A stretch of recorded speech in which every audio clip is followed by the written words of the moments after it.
26. Aking inuulit, Matthew 27 verses 15 hanggang 26. Matthew 27, 15 up to 26.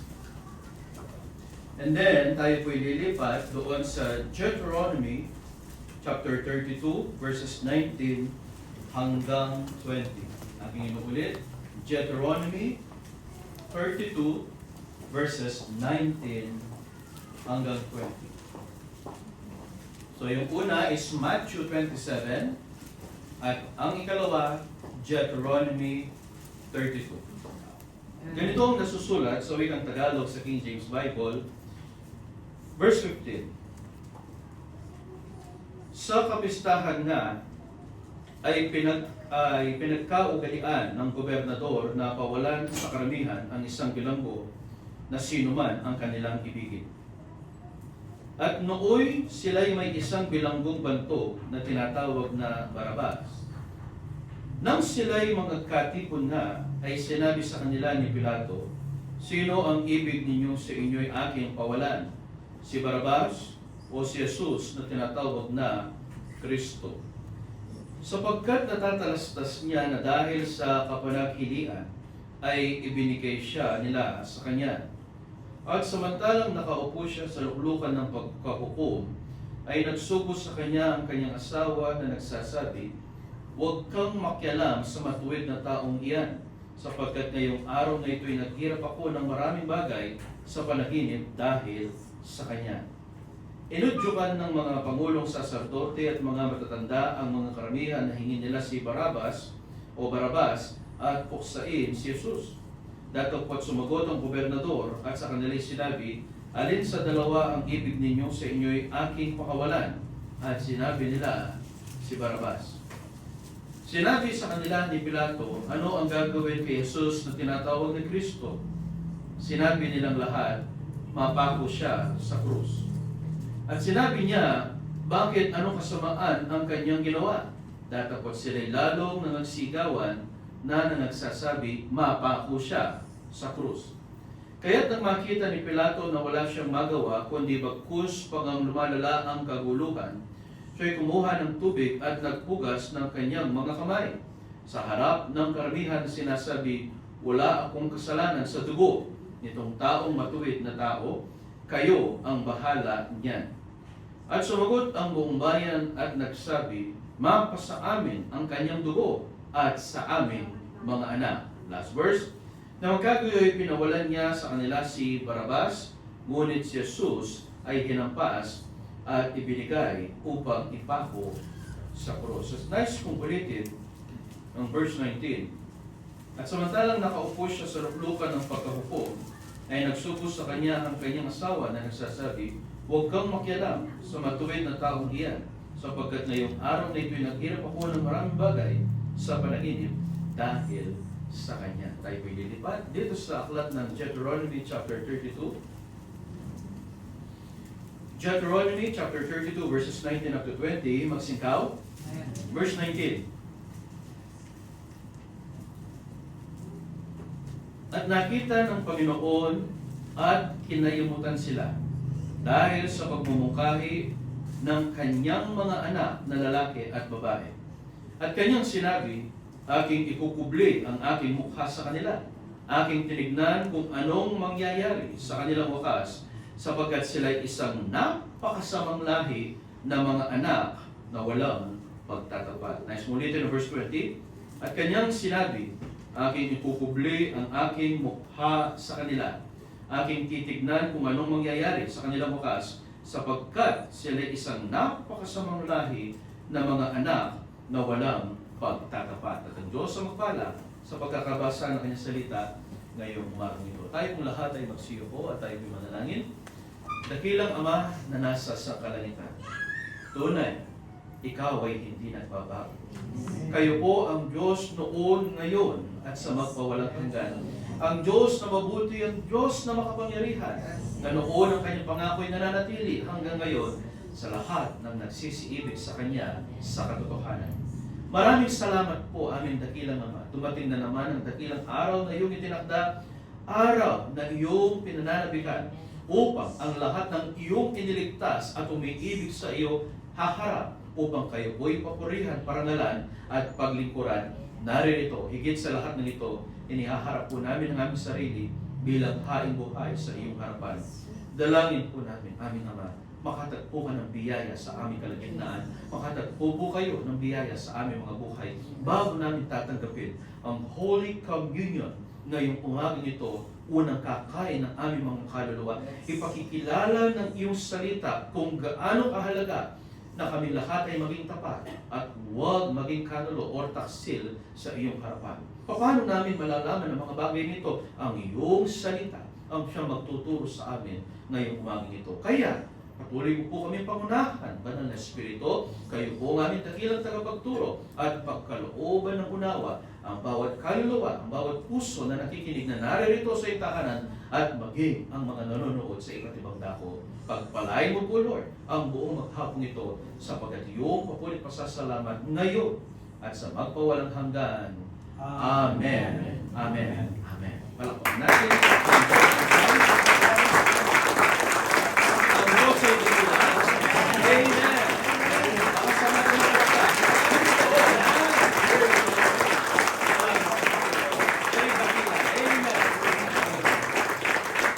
Bago tayo magsinupo, magharapan tayo sa ating mga katabi at sabihin natin, mahal kita, kapwa ko, tagalangit. At binabati natin kayo, kapwa namin tagalangit. Ang Diyos ay mabuti. Kaya mo lakali, kapwa ko na. God bless you. Praise God.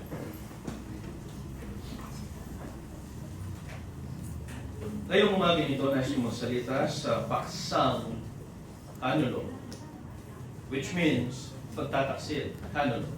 Isulat natin, kanulo. Nanggaling yan sa salitang ipinagkanulo. Yan. Ipinagkanulo, yung root word is kanulo, na ang ibig sabihin ay ipinagtaksilan. Okay.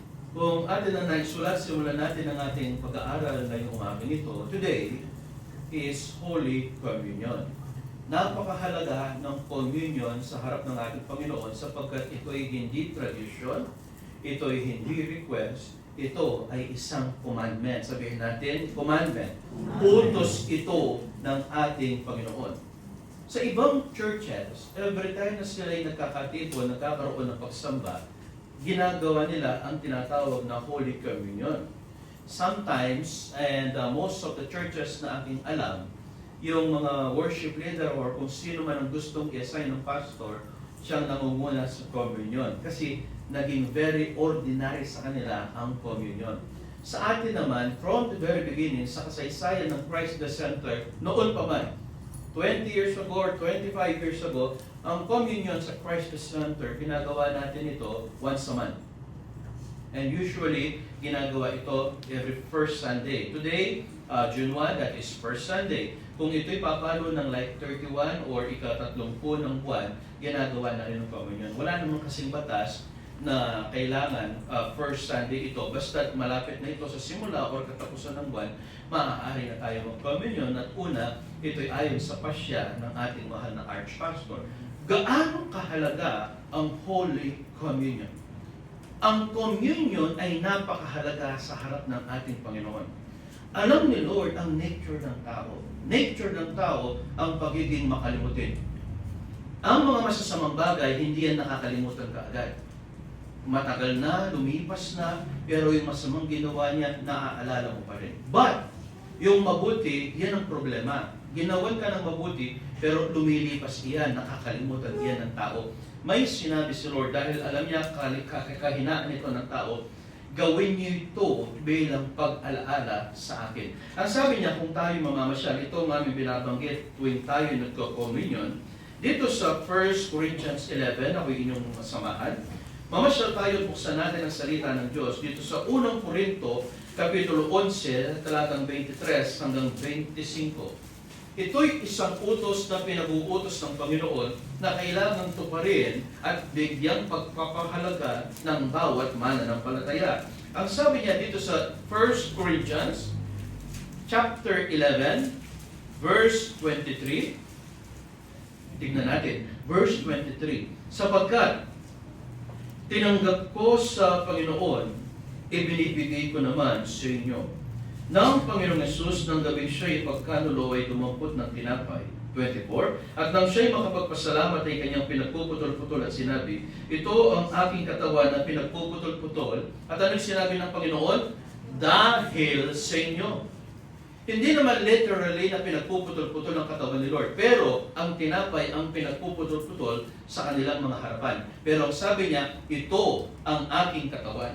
Kaya nga sa communion, hindi namin sinasabi ang tinapay na ito, hindi ba itinataas mo natin? Hindi namin sinasabi ito'y sumisimbolo sa katawan ni Kristo. Wala kami sinasabing ganoon. Ang sinasabi ng Biblia, ito ang katawan ni Kristo. Sapagkat sinabi niya, ito ang aking katawan, kainin ninyo ang aking laman. Naghirap ang ating Panginoong Yesus sa krus ng Kalbaryo. And even before siya dalhin sa krus ng Kalbaryo, kapatid ko, yung kanyang pinagdaanan hindi biro-biro. The very night na siya ipagkanulo ni Judas Iscariote, yung tinatawag na halik ng pagtataksil na iginawa sa kanya, and then iniwan si Lord ng lahat ng kanyang mga alagad. Napakasakit ng bagay na iyon. Mahirap ang nag-iisa. Huwag natin i-deny. Alam yan, nararanasan niyan ng kapatid na Ronald. Mahirap ang nag-iisa. Ang Panginoong Jesus, expect niya, lahat ng kanyang alagad nasa kanyang tabi, pero lahat sila'y nasa bulan. Mahirap ang nag-iisa. At simula sa gabing iyon na siya hinuli sa hardin ng Gethsemane, hindi na siya nakakain. Pagkatapos hanggang sa susunod na araw, idinala siya sa tinatawag na trial. At pagkatapos, dire-diretso na ang pagpapahirap sa kanya hanggang sa siya magbuhat ng mabigat na kahoy, hanggang makarating sa Golgotha or Calvary, at pagkatapos ibinapon sa kanya ang malaking pako sa kanyang katawan. Imagine niyo, pagkatapos siya ibinitin na kabilang sa araw, siya inalisan ng damit, lahat ng kahihiyan, lahat ng paghihirap, tiniis niya. Walang taong makagagawa ng ginawa ng ating Panginoon. Siya lamang ang makagagawa ng bagay na iyon. Napakatapat ng ating Panginoon. Gusto niyang umatras.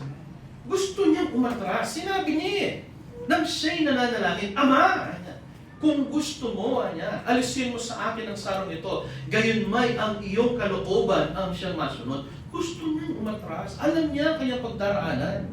Nung ako'y makapanood ng pelikula sa panahon ng sinaunang pamahalaan ng mga unang presidente, sa ating bansa, mayroong panoong silya elektrika. Yung mga sa pelikulang napanood ko, yung mga prisoner or bilanggo na nakatulan ng kamatayan sa pamamagitan ng silya elektrika, habang sila'y ine-escort palabas ng kanilang selda, ng kanilang kulungan, mga palinalaw, napapaihi na. Nanginginig sila, hindi na nila alam ang kanilang sasabihin, nauutal sila kasi alam nila, papunta sila sa isang kamatayan, pero hindi lang basta kamatayan, mahirap na pamamaraan ng kamatayan. Imagine, maglalagay sila ng bakal sa ulo mo, sa mga kamay mo, sa katawan mo, sa paa mo, i-strap ka, at lahat ng yun, basta itinaas na yung switch ng kuryente, talagang manginginig ka sa isang napakataas na voltahe ng kuryente. Yun ay parusa na ginagawa sa Pilipinas sa sinaunang kapanahunan. At ang aking punto ay ito, alam nila papunta sila sa kamatayan na talagang magpapahirap sa kanila, nanginginig sila kaya napapaihi sila. Marahil, ganun din ang naramdaman ng ating Panginoon. Hindi siya napaihi, hindi ko sinasabi ang bagay niya. Ang sinasabi ko, alam niya mahirap ang kanyang pupuntahan. Hindi biro-biro ang kanyang pagdaraanan. Kaya sinabi niya, kung maaari, Ama, at ang sabi ng Biblia, yung kanyang pawis ay para bagang patak ng dugo. Lahat ng iyan na isulat, alam ni Lord ang kanyang pagdaraanan, at lahat ng ito'y kanyang tiniis para sa iyo at para sa akin. Amen. Hindi siya umatras. Amen. Hindi umatras si Lord. Pagkatapos, aatras ka bilang isang mananampalataya. Meron ka lang hindi magustuhan sa harap. Natisod ka lang sa isang kapatid. Meron ka lang ikinatisod sa iyong pastor dahil ikaw ay natamaan, and then magdadamdam ka at hindi ka mag-a-attend, kapatid ko. Tapat ang Panginoon. Ang tao ay hindi tapat. Huwag natin gawin ang mga bagay na iyan. Ang sabi ng ating title, kanulo, or pagtataksil. Huwag natin pagtaksilan ng ating Panginoon. Pinagpuputol-putol ang tinapay, meaning pinagpuputol-putol ang katawan ni Lord para sa iyo at para sa akin. Kaya sinabi niya, pinagpuputol-putol dahil sa inyo. It is because of us kung bakit ang Panginoon ay naghirap. Bakit ibinigay ni Father God ang kanyang anak? Dahil sa atin. Pagkatapos, magbabackslide ka. Pagkatapos, napuyat ka lang, inaantok ka, hindi ka na magsasamba, kapatid ko. Nagkaroon ka lang ng problema, idadamay mo ang Panginoon. Nagtampo lang ang iyong asawa, ang iyong boyfriend, o ang iyong girlfriend, hindi ka na mag-a-attend. Huwag mong gawin ang bagay na yan. Kung nagkasala sa iyo ang boyfriend or girlfriend mo, hindi ka lang nabigyan ng bulaklak, nag-away na kayo, or nakalimutan ka lang batiin dahil sa inyong anniversary, wala ka sa mood, hindi ka na makapag-attend ko, huwag mong idamay ang Panginoon. Ang Diyos ay tapat. Kung hindi naging tapat ang partner mo, kung hindi naging tapat ang business partner mo, naging reason kung ikaw ay mga problema, hindi ka makapag-focus, hindi ka makapagsamba, walang kinalaman si Lord sa bagay na yan. Ang Diyos ay tapat. Lagi mong alalahanin utos niya, pinagpuputol-putol ang kanyang katawan dahil sa iyo, sa akin, para sa ating lahat. Amen. Kaya nagtataka ako Yung iba, napakababaw na okasyon lang, hindi na makapagsamba. Yung iba, i-invite lang ng hindi man asawa, girlfriend pa lang or boyfriend pa lang. At sasabihin ng pamilya ng kanilang boyfriend, o habang bakasyon, samantalahin natin pagkakataon, linggo ngayon, walang trabaho, magbagyo tayo. Hindi mo pa ng asawa, magpaalipan ng karela. Sige po, sasamahan ko po kayo. Kapag hindi mo sinamahan ng girlfriend or boyfriend mo, magtatampo yan, hindi ka nitetext. Kapag hindi ka natinext, halos mababaliw ka. Napakababa ng mga tao ngayon, kapatid ko. Yung iba, anniversary, hindi na mag-attend. Yung iba, birthday. Salamat sa Panginoon. Natuto tayo ngayon. Birthday ngayon ni Ninong Mario. Happy birthday, Ninong. Pero nagsamba ka.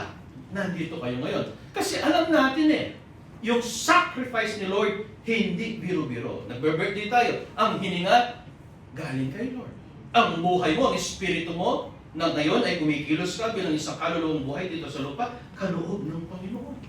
Lahat ng iyan ay pinagkaloob niya nang siya'y mamatay sa krus ng Kalbaryo, kaputol-putol ang kanyang katawan dahil sa iyo, dahil sa akin, para sa atin. Kaya sinabi niya, pinagpuputol-putol dahil sa inyo. At ang sabi niya, sa dulo ng verse 24, gawin niyo ito sa pag-alaala sa akin. Gusto ni Lord, alalahanin natin ang kanyang great sacrifice. For example, when you remember the great sacrifices of your parents, nag-uudyok yan para hindi ka magloko sa pag-aaral. Halimbawa, babalik ko sa dalawang naka-headset na ito. Ikaw, EJ, kapag gusto mong magloko sa pag-aaral, alalahanin mo, may mga magulang kang nagpapakahirap para lamang mapakain ka at mapadala ka sa paaralan. Ang mami mo, hindi biro-biro kanyang pagtitiis sa pagtuturo. Kasi hindi biro-biro ang pagtuturo sa kapanahon ng ito. Napakasama ng mga kabataan. Ang sabi ng isang bayani, and I would like to rectify yung kanyang nabanggit noon, hindi na nag-a-apply ngayon. Ang sabi nila, ito yung sikat sa Pilipinas, ang kabataan ang siyang pag-asa ng bayan. Ang sasabihin ko naman, tutu, marok la rin kaya naman. Isa lang ang pag-asa ng bayan, ang Panginoon. Ang Diyos ang siyang pag-asa ng ating bayan. Amen? Wala nang iba. Si Lord ang ating pag-asa. Papakahirap ang yung nanay sa pagtuturo. Ang daddy mo nagpapakahirap sa pagliligaw sa abroad. Ay, ba't yun nalabanggit ko? Nagpapakahirap sa pagtatrabaho sa abroad. Yan yung pala sorry. And then, gusto mong magloko? Kung nasa matino kayong kaisipan, ganun din ikaw, Eldria. Kung gusto mong magloko, gusto nyo magpabaya sa inyong pag-aaral, isipin ninyo, may mga magulang kayo nagpapakahirap. Minsan, tinitiis nila na hindi sila kakain sa abroad, hindi na magmimerienda. May mga kakilala pa ako nasa abroad, nagbebenta lang ng dugo para makakuha ng extra income, para maipadala sa kanilang mga pamilya sa Pilipinas. Mag-isip tayo. Nagpapakahirap ang mga magulang natin, and then magloloko ka sa pag-aaral. Remember their sacrifice. Alalahanin niyo, nagpakahirap sila. Si Lord, sinabi niya ito, gawin niyo ito bilang pag-alaala sa akin. Every time na tayo nagko-communion, what is the reason? Si Lord naghirap, namatay sa krus ng Kalbaryo. Gawin niyo ito ang kanyang katawan, nagkasugat-sugat, na puno ng latay at bugbog. At ang kanyang dugo'y nabuhos sa sangkalupaan. Gawin niyo ito bilang pag-alaala sa akin. Every time na ating inaalala, naghirap si Lord, hindi na ako maaaring magkasala.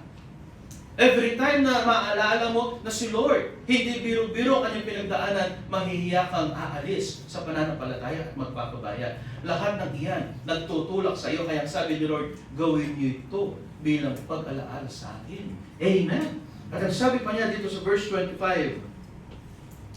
at gayon din naman hinawakan ng saraw pagkatapos na makahapon na sinasabi, ang saraw ito ang siyang bagong tipan sa aking dugo, gawin niyo ito. Sa tuwing kayo'y magsisiinom, sa pag-alaala sa akin. It is the same. Sa pag-alaala sa Kanya. Gusto ni Lord, aga nakatamoy kayang sacrifice. Alalahanin natin. At ito ang magtutulak sa atin upang tayo huwag magpabaya sapagkat gusto ni Lord all the time. Sabihin nga natin, all the time. Huwag nating sayangin ang Kanyang sacrifice. Amen? Kapag pinabayaan natin ang Holy Communion, kapag pinabayaan natin ang pagsamba, mga kapatid ko, tayo ay nagtataksil kay Lord. Marahil sinasabi ng iba kasi, Pastor, linggo lang talaga ang free day namin. And it is family day. Nice kung correct. Ang Sunday ay hindi family day. It is the Lord's day. Wala akong nabasa in the Bible na ito'y araw para sa pamilya. Tao lang gumawa niyan. Pero ang araw na ito ay araw ng ating Panginoon. Ito'y para sa Kanya. 6 na araw ang ibinigay sa atin. And then Sunday, 3 o 4 na oras na lang. Pagkatapos, hindi pa natin maibigay ng buong katapatan sa Kanya. Magising tayo ngayong umaging ito, mga kapatid ko. Narito, kailangan kong sabihin, sapagkat ito'y nasusulat, kapag hindi tayo nagtatapat kay Lord sa araw ng pagsamba, tayo'y tinatawag na taksil. Kapag tayo nasa church, bagamat ang ating katawan, physically, nasa church tayo, pero ang puso natin nasa ibang mga bagay, taksil tayo kay Lord. Amen. At higit na taksil, yung mga wala sa church, sa araw ng pagsamba. Physically, nandito ka sa church, pero ikaw ay pumupunta sa labas upang mag-shomai. Alam ko ninyo, yung naging aral niyo, Ma'am Lay, 2 weeks ago, inano ko yun eh. Ano pa tawag dito? Hindi naman screenshot. Parang yung clip, yung recording na yun, hinggil sa And then pinadala ko sa mga daughter churches. Kasi po, dito narinig na yan. Pinadala ko sa mga daughter churches. At ang sabi ko, it's about time. Panahon na para gawin natin ang tamang. Sabi ko, kaya last Sunday, pagdating ko sa Concepcion, yung church doon parang kagaya dito, may terrace sa harap. Pagpasok ko, sabi ko sa mga bata, dali ko yung cellphone nyo. Talagang nila kaya ang boses ko.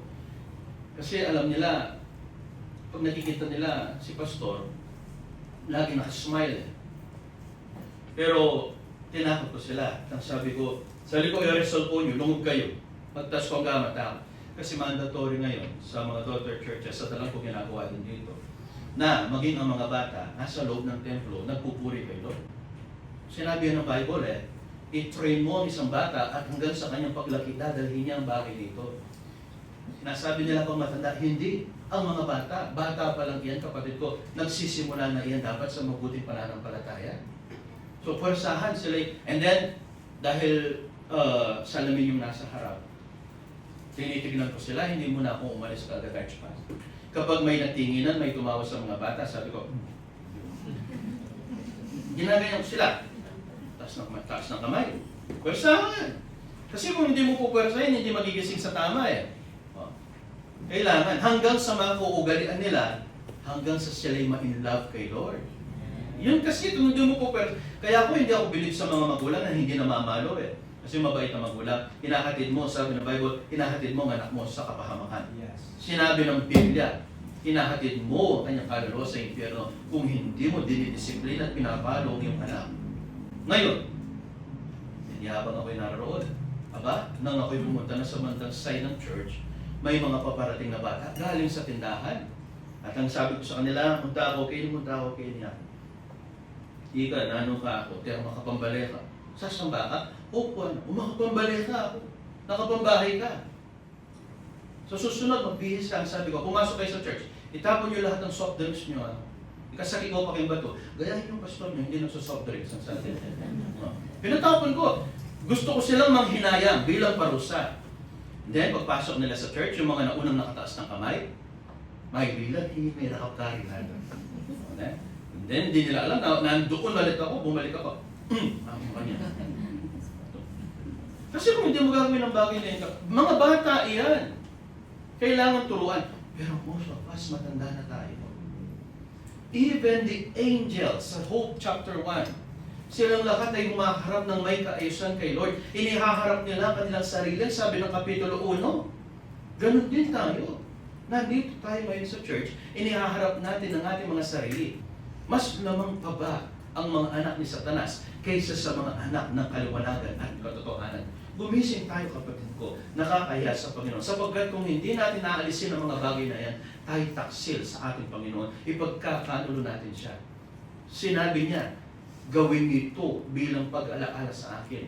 Ginawa niya ang lahat. Bakit hindi natin gawin ang lahat para sa ating Panginoon? Amen? Kung may magagawa ng kapatid na Abi, hindi na siya aalis ng Pilipinas. Tama? Napakahirap ng mawawala. Amen? Napakahirap ng wala sa church. Pastor, nakakapag-online naman, hindi ko sukat maisip. Iba pa rin ang nasa church. Hindi pwedeng tapatan iyan ng nasa online, kapatid. Ang online ginagawa lang yan para sa mga malalayo at para sa mga may sakit. Hindi ka baldado. Wala kang sakit, kapatid ko. Wala kang sakit na ikamamatay. Pumunta ka sa church, magpuri ka sa ating Panginoon. Amen? Gawin niyo ito, ang sabi niya. Do this in remembrance of me. Pero ang nakalulungkot, marami ang taksil. Marami ang nagkakanulo kay Lord. Paano ang pagkakanulo kay Lord? Tignan natin ang ating scriptures. Matthew 27, verse 15. Samahan niyo ako. Ang sabi niya ganito dito sa Matthew chapter 27, verse 15. Ready? Verse 15. Sa kapistahan nga ay pinagkaugalian ng gobernador na pawalan sa karamihan ang isang bilanggo na sino mang kanilang ibigin. So there is a tradition sa Israel noon na tuwing kapistahan, maaaring humingi ang mga tao sa gobernador, which is itong si Pilato, kung sino ang nais niyang pakawalan. So once a year, pwede silang magpakawala ng mga bilanggo kung sino ang hihingi ng mga tao. And take note, ang nagde-decide ay ang mga tao. Magpe-petition sila sa gobernador. So in Israel, dumating ang kapistahan at kailangan magpakawala ni Pilato ng isang taong hihingin sa kanya ng mga tao. Now, dito sa verse 17 o verse 16. At nooy sila'y may isang bilanggong bantog na tinatawag na Barabas. Lumaban siya sa pamahalaan, gusto niyang maging malaya ang Israel laban sa pamamahala ng mga Romano. Pero alam niyo, sa Acts 1, hindi ipinahintulot yun ni Lord. Nagtanong ang kanyang mga alagad, si Lord namatay sa krus ng Kalbaryo, di po ba? And then sa ikatlong araw, bumangon.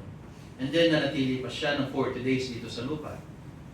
Pero yung iba, na hindi born again, o minsan kahit born again na, ginagawa pa nila yung tradition. May tiba pa mo anda, may titatang mo na 40, pang 40 ng alungin, datang yan, kanyan bayan mo kaya banwa anda. Hindi yung totoo. Si Lord lang ang gumawa ng bagay na iyon. Kailangan niya manatili ng 40 days, sapagkat hindi pa tapos sa kanyang ministry, and at the same time, kailangan maipakita na natupad ang lahat ng kanyang sinalita na siya'y nabuhay muli mula sa mga patay. And the very last day, yung pinakahuling araw, na si Lord ay bago umakyat sa sangkalangitan, nakipagkita siya sa kanyang mga alagad sa Galilea. Paborito ni Lord ng Galilea sapagkat doon po siya nagbinatay. Sinabi ng kanyang mga alagad sa Acts 1, Lord, the most important question sana pwedeng ibigay ng mga alagad na ito, Ben. Lord, aalis ka na, babalik ka na sa kalangitan, mamimiss ka namin. Siguro, kung nabuhay tayo, kung nandun tayo sa panahon yun, kung tayo nabubuhay, that day, siguro tatakbo tayo kay Lord, yayakapin po natin siya ng mahigpit. Yung iiyak ka, mamimiss mo siya, sasabihin mo, Lord, lakman mo na kami. Masakit. Kaya magkwento ko ngayon, mga kapaluha. Kasi, nakuha na kaya. Napakabuti ng ating Diyos. Amen. Iiwan ka. Masakit. Dapat sana gano'n ang sinabi ng mga alagad. Lord, lakman mo na kami. Makanano kami po. Huwag mo kaming iiwan, Panginoon, mahal ka namin. Pero, hindi gano'n na naging question nila. Alam niyo kung anong sinabi pa nila? Politika. Lord, kailan mo palalayain ang kaharian na yan? Kailan mo palalayain ang bansang Israel mula sa mga mananakot? It's all about the government, the country, politics. Kaya sinagot sila ni Lord, at ang sabi ni Lord, hindi ibinigay sa inyo ang kapahintulutan upang malaman ninyo ang mga kapanahunan. Pero, anya, ibibigay sa inyo ang Espiritu Santo. Ang sagot ni Lord kung pag-aaralan natin, wala kayong mapapala, anya. Kung masyado kayong papasok sa politika, sa gobyerno, sa bansa, wala kayong mapapala, anya. Pero mag-focus kayo sa inyong pagkakatawag, which is the ministry. Yan ang gusto ni Lord. Let's focus on the ministry, kapatid ko. Isipin natin, nakapaglapit na ba ako ng kaluluwa? Nakabubuhay na ba ako at lumalakad na ba ako ng sakdal sa kanyang harapan? Most of the pastors today have become, alam nyo, yung pagiging mananamba ng Diyos-Diyosa, which is called idolatry. Maraming born again ngayon. Napakarami nilang na tinawag ni Lord, pero kaya nga naalala ko po yung isang kapahayagan, maraming tinawag si Lord, pero nagtaksil po sa kanya, iniwan siya, di ba? May kapahayagan ganon, like 2 months or 3 months ago. Kaya nalungkot si Lord at nagagalit at nagdadamdam si Father God. Tinawag niya ang lahat ng iyan, pero pinagtaksilan siya. And not just because of idolatry sa mga Diyos-Diyosa. One of the idolatry dito sa Pilipinas is political idolatry. Pag masyado kang attached sa isang politiko, alam nyo, tignan nyo isang katotohanan. Magkakapatid tayo kay Kristo, pero nag-aaway-away tayo dahil lang sa mga politikong iyan. Napakasamang tignan. Mag-focus tayo sa isang bagay, kaligtasan ng ating kaluluwa at maisulat, manatili nakasulat ang ating pangalan sa aklat ng buhay. Kapag tayo nagsimulang lumihis sa pagkakatawag sa atin, ipinagkakalulo natin ang Panginoon sa ating mga buhay. Tignan yung evidence. Dito, dagdagan natin, dito sa verse 17, nang sila'y mga katipon nga, ay sinabi sa kanila ni Pilato, sino ang ibig ninyong sa akin pawalan? Si Barrabas? O si Jesus na tinatawag na Kristo? So that is the question. Sino ang gusto ninyong aking pakawalan? At sumagot ang mga tao dito sa verse 18, sapagkat natatalastas niya na dahil sa kapanaghilian ay ibinigay siya nila sa kanya. Ulitin ko verse 18. Sapagkat natatalastas niya na dahil sa kapanaghilian ay ibinigay siya nila sa kanya. What is kapanaghilian? Alam niyo yung Pilato eh. Matalino itong si Pilato. Alam niya kung bakit isinurrender sa kanya si Lord. Kung bakit gustong ipa-judge sa kanya si Lord Jesus Christ. At alam ni Pilato ang reason, and the reason is kapanaghilian. What is kapanaghilian? Selos. Nasusulat. It is because of envy or pagsiselos. Kaya nga, ayaw ni Lord ang pagiging seloso at selosa eh. Amen? Amen. Ayaw ni Lord. Sinabi ni Lord, ang aming pangalan ay mapanibugpuin at seloso. Sinabi ni Lord, alam ko kung bakit sinulat dito eh. Alam ni Pilato kung bakit ipinakulong si Lord at gusto siyang ipapatay sa krus ng Kalbaryo. It is because of pagsiselos. Alam mo kapatid na John, kung matalino lang ang mga Fariseo, ang mga saserdote at ang mga matatanda sa Jerusalem, dapat hindi nila kinalaban si Lord eh. Amen? Na yan, gawin niya. Sa kanilang buong kasaysayan, wala silang nakitang gawang makapangyarihan, maliban nang dumating si Lord sa ministry. Sino ang gumawa ng tubig ay naging napakasarap na alak? Sino ang nakagagawa sa kasaysayan na kung saan sa panahon ng New Testament, nilinis niya ang sakit na walang gamot at ito ay ang keto? Sino ang nagpakain ng 10,000 at 5,000 sa mga taong gutom sa kanyang harapan? Ang Panginoon lamang. Sino ang nagpagaling sa lahat ng may sakit at karamdaman o walang nakagagawa? Ang Panginoon. Sino ang nagpalaya sa mga inaalilahan ng diablo, yung mga demon possessed? Ang Panginoon. Sino ang gumawa ng lahat nito na maging ang mga patay muling nabuhay? Sinasabi nila, naaagnas na Lord! Because walang formalin sa unang kapanahunan. Malalaso niya, bala mo bulak. Pero sinabi ni Lord, buksan niyo! Alisin niyo ang bato, ang harang, ang pintuan sa kanyang libingan. At sinabi niya, Lazaro! Bumangon ka, lumabas ka. At siya lumabas. Sino ang makagagawa ng ganyan mga bagay? Lahat ng iyan ginawa ng iisang napaka-makapangyarihan na dakila dito sa lupa. And the name is Jesus Christ. Siya lang! Walang iba. Amen? But still, mas pinansin ng mga Saduseo eskriba, pariseo, saserdote at mga matatanda sa Jerusalem ang isang bagay at ang tawag doon ay selos. Sinabi ng verse 18 na dahil sa kapanaghilian o selos, gusto niyo siyang mamatay. Because, imbis na suportahan si Lord, nagselos sila. Sinabi ng mga pariseo at ng mga saserdote at ng mga matatanda, kung magpapatuloy ang Jesus na ito sa kanyang ginagawa, lilipat ang lahat ng tao sa kanya. Walang matitira sa atin. Kasi hindi tayo nakapagpapagaling ng mga may sakit. Hindi natin nagagawa lahat ng kanyang ginagawa. Iiwan tayo, mawawalan tayo ng trabaho. Kaya nga sa panahon ito, alam nyo, kung matalino lang sila, balikan niya, kung matalino lang ang mga saserdote, hindi nila dapat kinalaban si Lord. Dapat sana, sinuportahan nila. Yes. Pero kinalaban nila eh. And the reason, ang sabi ng verse 18, ay dahil sa tinatawag na selos. Magtagumping ministry na. Lumalaki ang kanyang ministry. Tayo, nakita nila, isang banta. Kaya sila nagselos. Pag nakikita mo nagtatagumpay, madalin mo yung ibang tauhan ni John the Baptist. Yung ibang tauhan ni John the Baptist, iniwan si Juan Bautista. Ang sabi ng Bible, iniwan nila si Bautista at sumunod sa araw na iyon kay Jesus. May mga matatalinong alagad si John the Baptist. Tinignan nila, ito'y tinawag din ni Lord. Oo, talagang tinawag naman ni Lord si John the Baptist eh. Mula sa kanyang pagkakasanggol sa bahay bata ng kanyang nanay. Pero yun nga lang, hindi nagawa ang kanyang katungkulan. Then, lumipat ang kanyang mga alagad na ilan kay Lord. At simula sa araw na yun, sila'y nagsisunod sa kanya. May mga matatalino. Pero ang mga saserdote, ang mga matatanda ng Jerusalem, hindi. Ang naramdaman nila, selos. Pumapatay ang selos. Sumisira ang selos. Bakit sa atin ang selos? Nais ko lang i-correct. Halimbawa, hindi naman totoo yung mga napapanood natin eh. Kapag nabukas ka ng social media, and then makikita mo yung mga vlogger mag-asawa, then yung mag-asawa nakatayo, may dadaan na magandang babae. Pagkatapos, habang dumadaan yung magandang babae, sexy, bata, talagang sophisticated yung dating. Si Mrs. nakaganyan sa kanyang mister, lalawin niya mati yung mister, binabantayan niya kanyang mister. Si mister naman, laway-laway yung banwa. Kasi ayaw niya tumingin sa dumadaan na magandang babae eh. So si Mrs. nakatingin, nagbabantay. Siya naman, talagang naglilinis ng kanyang kamay, nagugas ng kanyang kamay. Wala, hindi ko tinitignan yan, kasi ikaw lang mahal ko. Sasabihin ko sa inyo ito, kasi nungaling yun. That is not true. O nanong may buring gawin ng malago, namin buring makit yung diyan mo, din mga asura. Masaya ka, nakikita mo lahat pangit.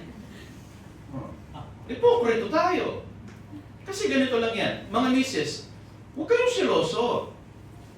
Number one, huwag kayong mag-aasawa ng gwapo, kung siloso lang kayo. Amen. Mag-asawa kayong mga santi, kaya ba siloso? Tanggapin nyo, kasama iyan. Pakinggan nyo ito. Kahit dumaan ang isang maganda sa harap ng inyong mister, may mata iyan, titignan yan. Kapag ikaw bilang isang babae, may dumaan sa iyong gwapo, sa iyong harapan, titignan mo rin yan.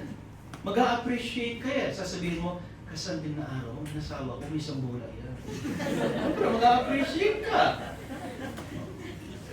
Ang ganda ng kanyang kutis, walang pores, parang yung mga Korean na napapanood natin sa mga pelikula nila. Ang ganda ng kanyang kutis, walang pores. Yan makikita mo, ang ganda ng tindig, nag-jijib.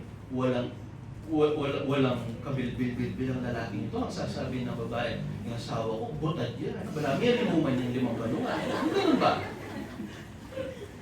Hindi ako makarelate. Kasi mag-appreciate ka. Pero kapag babae ang tumitingin, hindi nagsiselos si mister. Pero pag si mister ang nakakatingin ng maganda, nagsiselos si misis. Sigurang natin. Hindi totoo yun yung titingin-tingin ka sa, wala ko ibang titingnan. That is not true. Pwede kang tumingin, kapatid ko, basta huwag ka lang magkasala. Amen. Ganun lang. Amen. Huwag mo nang paglalaruan sa iyong naisipan, magkakasala ka. Pero hindi ba magpakatotoo tayo, mas masaya ka kapag nakikita mo ay mga gwapo at magaganda at hindi mga pangit na mukhang naagnas. Gusto ni Lord. Ganun tayo. Manaliwa tayo, nakasulat yun sa Bible eh. Pero babalik ko lang, because of selos, kaya kinalaban ng mga saserdote ang ating Panginoon. Na imbis na tulungan siya, imbis na suportahan siya, imbis na samahan siya, sila pa ang unang kumalaban because of jealousy. Sumisira ang jealousy, kapatid ko. Itong si Lucifer, ganun din. Dahil sa pagsiselos, kaya siya'y naging Satanas. Sinabi niya, nasusulat, Isaiah 14, ako'y magiging gaya ng Diyos. Ako'y uupo sa kanyang trono. Ako'y haharap sa harap ng mga kerubin. At narito, ako'y uupo sa pinakamataas na bahagi ng satalangitan. Sinabi niya ang 5 bagay dito sapagkat siya'y nagselos. Gusto niyang maging Diyos, gusto niyang maging kagaya ng Diyos, at gusto niyang higitan ang Diyos. Dahil sa selos, ang Lucifer ay naging diablo. Dahil sa selos, nagkaroon ng kalaban ang ministry ng ating Panginoon. Alisin ang selos sa ating buhay. Say Amen. Amen. Continue. Dito sa verse 19. So, huwag na selos. Amen? 18. Bawal yan. 19. At samantalang nakaupo siya sa luklukan ng paghupo o pagkapupo, may nagsugo sa kanyang asawa na nagsasabi, huwag kang makialam sa matuwid na taong iyan sapagkat ngayong araw na ito ay naghirap ako ng maraming bagay sa panaginip dahil sa kanya. Nagpadala ng mensahe dito sa verse 19 ang asawa ni Gobernador Pilato. At alam ng asawa ni Gobernador Pilato na matuwid ang Panginoong Jesus. Alam niya, he is a righteous man. Kaya sinabi ng verse 19, huwag mong pakialaman ang matuwid na taong iyan. Huwag mo siyang hayaang makulong at mapatay. Matuwid iyan. Naghirap ako ng labis sa panaginip ngayong araw na ito. Maraming bagay ang aking pinaghirapan kanya. Itong asawa ni Gobernador Pilato, ganyan ang kanya napanaginipan. Na may mangyayari masama sa Israel, sa kanya at sa kanyang asawa kapag hindi niya tinulungan ang taong matuwid na iyan. Oo! Kailangan mamatay ni Lord sa krus. Alam natin yan. Kailangan niya mamatay sa krus, kailangan niya maghirap upang sa pamamagitan ng kanyang kahirapan, sabi ng Matthew 8:17, sa pamamagitan ng kanyang sugat at latay, kinuha na niya ang ating mga sakit at karamdaman. Amen? Hindi kukunin. Kinuha. Kaya bawal sa atin ang may sakit. Amen. Pero, pagdating naman sa kamatayan, yung kanyang buhay na ibinigay, matutubos tayo mula sa... Alam natin, kailangan mamatay ni Lord. But still, ipinapakita ng banal na kasulatan, kumikilos si Lord, ipinapakita niya sa lahat, ang inyong ipapako ay isang righteous man. Matuwid yan. So, gayon pa man kahit nagbigay ng babala, alam nyo, nakita natin sa pangyayaring ito, hindi man nabanggit ang pangalan ng asawa ni Pilato, pero alam natin, matuwid siyang babae. Kasi dumating sa kanyang babalay. Matuwid ang taong iyan. Nagpirap ako dahil sa maraming panaginip sa kanya. Huwag niyo siyang pakialamanan. So noon pa man, kahit masama itong si Pilato, matuwid ang kanyang asawa. Listen carefully. Nangyari na sa kasaysayan ng church na ito. Pag umaalis ang kanilang asawa, sasama ang asawa. Huwag natin gawin ang bagay na yan. Kung ang iyong mister natisod sa aral, kung ang iyong mister nagdamdam kay pastor at nag-decide aalis in this church, hayaan mo siyang umalis. Kausapin mo yung asawa, darling, asawa pa rin kita. At alam mo, mahal kita sapagkat nangako kay Lord ang tayong kasal. Mamahalin kita. Pero, pagdating sa pananampalataya, mas mahal ko ang ating Panginoon. Yes. Sinabi ng Bible, mas mahal mo yung magulang, kapatid, o kung sino man, i-expound natin, dagdagan natin, mas mahal mo yung negosyo, mas mahal mo yung asawa, mas mahal mo kung sino man kaysa sa akin. Ang sabi ni Lord, hindi ka marapat sa akin. At hanggat hindi mo kamuhian ang iyong sarili, anong sarili? Yung pag-uugali mo. Hanggat hindi mo i-deny ang iyong sarili, kamuhian ang iyong pag-uugali, ang sabi ni Lord, hindi kita maaaring maging alagad. So ngayon, you are not worthy of me, ang sabi ni Lord. Mas mahal mo ang asawa mo. Kasi pastor, kailangan mo magpasakop sa kanya. Hanggang sa kapahamakan? Kung gusto niya umalis, umalis ka. Maaari niyang sabihin sa kanyang asawa, darling, I love you, mahal kita. Kung gusto mong umalis ng Christ the Center, maaari kang umalis. Pero ako, mananatili ako sa Christ the Center. Natisod ka kay pastor, pero wala siyang kasalanan. Pero ako, wala akong natitisod sa kanya. So bakit ko siya iiwan? Ang Diyos ay tapat. Walang kinalaman ng Panginoon. Gusto mong umalis, umalis ka. Pero ako, mananatili ako sa Christ the Center. Yan ang matalinong babae. Yes. Kagaya ng asawa ni Pilato. Yes. Pero sometimes, napakababaw natin. Maghiwalay lang ang boyfriend and girlfriend. Samba. Yung iba naman, sumasamba, hindi magkasundo sa church. Yan ang may bubularan din mag-asawa kasi sa bahay pala nag-away. Pumunta ka pa sa church. Nasa church ka nga, humaharap ka kayo, pero hindi nakaset ang iyong spirito. Kung may bubularan kasi, may kasundo. Bakit? Anniversary, hindi ka lang nabilan ng bulaklak. Something like that. Ganun ba? Napakababaw, kapatid ko. O kaya pinag-awayan nyo lang ang ulam. Gusto ko adobo, gusto ko sinigang, hindi kayo magkasundo. Ako may bularan. Dahil layo pang gagawin church. Mahiya tayo kay Lord. Huwag tayo maging taksil sa ating Panginoon. Hindi siya naghirap sa krus para lang sa kanyang mga bagay. Amen? Dagdagan natin, enumerate natin ang lahat ng ito, kapatid ko. Number 1, the way need. Isaiah 33 verse 1, gumagawa ang may kataksilan. Paano yung pagtataksil? Listen, babanggitin ko ang lahat ng ito. Kapag hindi ka nag-a-attend sa church, at hindi ka nagko-communion, yan ay isang pagtataksil. Ang tawag sa'yo, taksil. Yes. Pastor, kasi kailangan magtrabaho, pinagtatrabaho ako ng aking boss. You are not worthy of me, ang sabi ni Lord. Tayo magpapalit. Amen. Huwag tayo magpapalit. Amen. Oh! Sa atin ang anim. Pero yung araw na ito, napakadakil. Binanal niya ang araw na ito. Banalin natin ang araw na ito. Amen? Yes. Huwag tayo magtaksi. Huwag natin ipagkanulo ang Panginoon. Sinabi ko kanina sa ating magtatapos, itong mga hindi tapat kay Lord, ipadadala niya sa impyerno. Huwag mo sasabihin bata ka.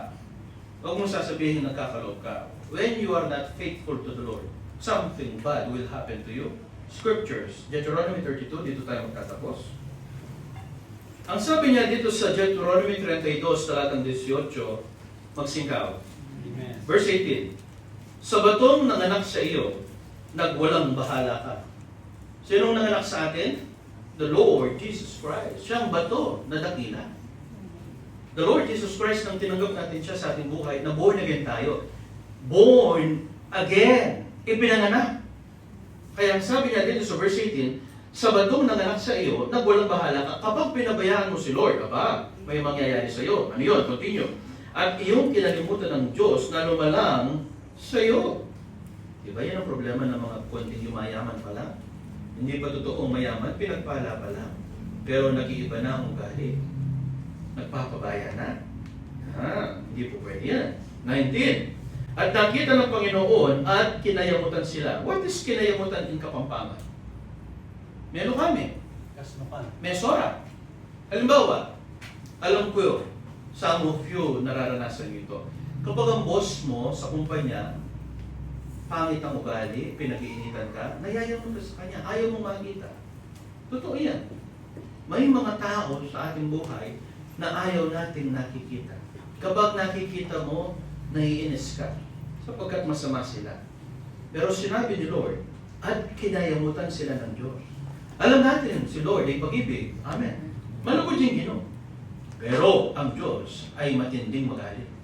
Dumating sa point, sinabi ng verse 19, at ang Panginoon kinayamutan sila. Ayaw ka nang makita. At ito nakakatakot. Kapag ayaw ka nang makita ni Lord, sapagkat taksil ka, pinagkakanulo mo siya, o anong mangyayari? Ayaw ka nang makita ni Lord. At kapag wala sa iyo mata ni Lord, mapanganib. Yes. Papasok ang kapahamakan. Yes. Papasok ang kamatayan. Si Lord ay puspos ng pag-ibig. Pero kapag nayamot na siya, para bagang ang hirap ng bawiin ng archpath. Kaya yung Kapampangan, masakit na yung arawan ng Ginoo. Kasi dumating na siya sa sukdulan nayamot na siya Kaya naman, dahil nakapuringakit. Diba? Makananaw meron man ng Ginoo. Masakit na. Pag nayamot ang Panginoon, kapatid ko, sino ba ang magtutulak sa atin para sa Kanya? Kuntlawin niya. At 19, dahil sa pagmumungkahi ng kanyang mga anak na lalaki at babae, at kanyang sinabi, aking kukubuli ang aking mukha sa kanila. Hindi na sila titignan ni Lord at hindi na makikita ang kanyang mukha sa kanilang mga buhay. Aking titignan kung anong mangyayari sa kanilang bukas. Alam ni Lord ang future So sinabi ni Lord, titignan ko ang inyong future. Ano ang inyong magiging wakas? Tingnan natin. Sapagkat, itong napakabigat, sila'y isang napakasamang lahi, mga anak na walang pagtatapat. May mga magulang, hindi malapit kay Lord kahit born again. And then kapag sila'y nagkaanak, ganun din ang kanilang mga anak. Kaya sinabi ni Lord, lahing walang pagtatapat. O tamading anak kay ni. Lawin may tatang na. O sura mo gali ng anak kay ni. Lawin may mana. May pinagmulan. May pinagmanahan. Kaya sabi ni Lord, napakasamang lahi yan. Ba't napakasipag nito? May pinagmanahan. Ba't napakabait ng tao ito? May pinagmanahan. Naunawaan mo ba natin? But it doesn't mean, pangit ang ugali ng magulang mo, gagayahin mo na. Nasa sa atin pa rin yan. Maaaring ang magulang mo, ayaw nila kay Lord, pero ikaw, pwede mong ibigay ng lubusan ng iyong sarili sa atin. Nasa sa atin. So, huwag mag-apply sa atin yung sinabi ni Lord sapagkat sila isang napakasamang langit at ito pa, mga anak na walang pagtatapat. Sabihin nga natin, mga anak na walang pagtatapat. Again, mga anak na walang pagtatapat. Ayaw ni Lord yan. Kapag hindi ka tapat, taksil ka. Ganun lang yun. At anong nangyayari sa mga taksil? Tignan natin, verse 22. Sapagkat may apoy na nag-aalab sa aking galit at nagniningas hanggang sa Sheol. Ang sabi ni Lord, ang Kristiyanong hindi tapat. Sambahan ngayon kasama next week. Yung iba naman, hindi mo pa man kinakausap. O tiya kasi na ba next week? Gagaga na lang. Hindi yan totoo. Hindi yan. Hindi natin pwedeng kunin si Lord sa paiyak-iyak. Baka pakinggan nito, kapatid ko. Masamang lahi, mga anak na walang pagtatapat. Ang sabi ni Lord, nag-alab sa kanyang galit at isang apoy ang lumabas sa kanya at sila'y biglang inihatid sa Sheol or impyerno. Sinabi ko kanina, ang hindi tapat, ang taksil, ang nagkakanulo kay Lord, ipinapadala niya sa impyerno. Tanungin niyo ngayon ang inyong katabi, mag-harapan kayo? Sige, mag-harapan kayo. Sabihin niyo sa inyong katabi, taksil ka ba? O tapat ka sa Panginoon? Kung mag-amen, kung mapag-absent kayo. Wow, please, bawal sa atin na magsinungaling. Huwag kayong mag-amen kung pumupunta ka sa church upang magmerienda lang, or for the sake na makita ka lang ni pastor, or tutulog-tulog ka. Wow. Kaya darating ng araw kapag nandyan ang blessing, I will invest in the church. Bibili ako ng mga self-ejecting na upuan na kapag natulog ka, panini pa rin ka. Parang yung jet fighter, ini-eject ang kanyang. Sa lahat ng taksil, sinabi ng verse 22, ipadadala ka sa Sheol. Paano tayo hindi taksil? Paano tayong tapat? Tayo ay mananagana sa pagpapala. Evidence. Dito tayo magtatapos. Proverbs 28:20. At tayo magko-communion pagkatapos nito. Proverbs 28:20. At dito tayo magtatapos. Proverbs. Ang sabi niya ganito. Sa 28 talatang 20, hintayin ko ang bawat isa. Proverbs, Kawikaan, 28 talatang 20. Okay. Ang taksil, sinabi kanina ng Deuteronomy 32:22, ipinapadala sa impyerno. Pero ang mga tapat, ano ang kanilang mararanasan? 20. Tayong lahat, samahan ninyo ako. Ang tapat, again, tayong lahat. 20. Ang tapat na tao, ay mahina. Lakasan natin, buhay natin, tayong lahat, sabay-sabay. 20. Ang tapat na tao ay mananagana sa, isigaw natin, sa, again, ulitin natin, ang tapat na tao ay mananagana sa pagpapala. The question is, tapat ka ba? Ang sinabi ni Lord, mananagana. In the English Bible, a faithful man, anong faithful? Kabaliktaran ng taksil. Kung hindi ka taksil, you are faithful. And a faithful man shall abound with blessings. Kaya, pakatandaan niyo ito, basta tapat tayo kay Lord, maganda ang ating kinabukasan. Amen. So ngayon, umarap kayo sa inyong katabi, at sabihin ninyo sa inyong mga katabi, harapan, sabihin niyo sa inyong mga katabi, ayon sa salita ng Diyos, simula ngayon, hindi na tayo maaaring magtaksil. Hindi kinalulugdan ng Panginoon ang pagkakanulo. Magtapat tayo sa Kanya, hindi ka ipadadala sa apoy ng impyerno. Bagkus, dito sa lupa, mananagana tayo sa pagpapala. At muli tanungin niyo ang inyong katabi, taksil ka ba o tapat? Dalangin ko, tapat tayo simula ngayon kay Lord. Amen? Palakpakan natin. Praise the Lord! Sa Sapagkat na tinanggap ko sa Panginoon at binigay ko naman sa inyo na ang Panginoong Yesus ng gabi siya'y pagkanulo, dumampot ng tinapay. At nang siya'y makapagpasalamat, kanyang pinagpuputol-putol at sinabi, ito ang aking katawan na pinagpuputol-putol dahil sa inyo. Gawin niyo ito sa pag-aalala sa akin. Tayong lahat ay kakain.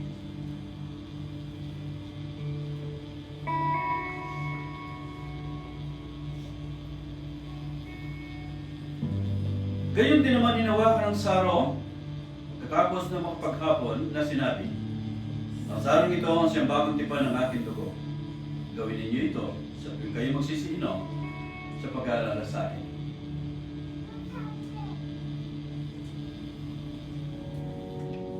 Ang nagpapahalaga sa aking anak, tunay kong kinalulugdan. Inyong laging alalahanin ang kanyang ginawa. Siya ang aking pinakamamahal na anak. Lagi ko siyang niyayakap at hinahagkan. Sapagkat kanya akong sinunod at tunay na dakila ang kanyang ginawa. Kaya naman lahat ay luluhod sa kanyang harapan. Lahat ay magpupuri sa kanyang harapan. At walang ibang pangalan na aking ibinigay upang ikaligtas ng sanglibutan, kundi ang pangalan ng Panginoong Hesus, ang aking bugtong na anak. Hagkan ninyo siya. Mahalin ninyo siya. Yakapin ninyo siya. Dorokoda sa kirabokodo sukundaya. Narahirabokodo sukaya. Tanggapin ninyo bayan ko. Ako ngayon ito ang nagsasalita sa lingkod ko. Lahat ng nagmamahal sa akin, tumutupad ng aking salita, inyong makikita, mangyayari sa inyo. Kung ano ako noon, ako ngayon, at magpakailan kailan ko. Tanggapin ninyo, ito'y dulot ko, ang aking pagmamahal, ang aking pag-iingat, at ang buhay, ligaya kong ibigay sa inyo, bayan ko. Ngayon at magpakailanman. Amen. Amen.